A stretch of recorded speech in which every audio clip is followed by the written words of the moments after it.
खबर शामिल करते हैं शहर इकाई से, जहां कराची से हमारे नुमाइंदे जावेद महमूद और आई की रिपोर्ट के मुताबिक कराची आलमी सफीर अमन इंसानी हुकूक के अलमबरदार international human rights council IHRC के एग्जीक्यूटिव मेंबर वर्ल्ड और सीनियर पैटर्न एशिया मोहतरम डॉक्टर जाकिर हुसैन आदिल की ज़ेर सदारत पाकिस्तान के मुख्तलिफ NGOs और NGOs की नुमाइंदों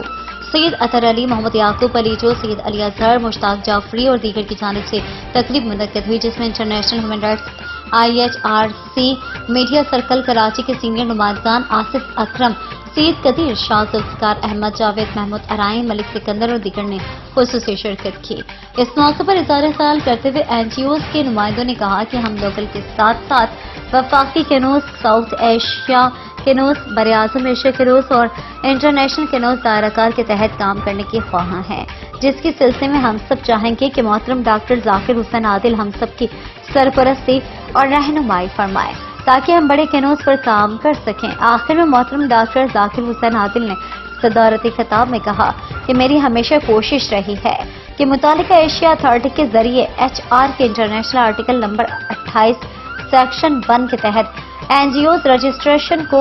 इंटरनेशनल आर्टिकल नंबर 26 सेक्शन 1(2) के तहत स्कूलों की एजुकेशनल सोसाइटी और मदरसों को इंटरनेशनल आर्टिकल नंबर 27 सेक्शन 1 के तहत IT, कंप्यूटर और दीगर टेक्निकल इदारों समेत दूसरे शोबों के इदारों को रजिस्ट्रेशन के मौके हासिल हों ताकि वो इंसानियत की फलाह और पाकिस्तान के वक़ार को बुलंद करने के लिए मज़ीद बेहतर तौर पर काम कर सकें। बाद आपने NGOs से मुतालिक आगाही और फ़रोग़ के लिए मज़ीद काम करने पर जोर दिया।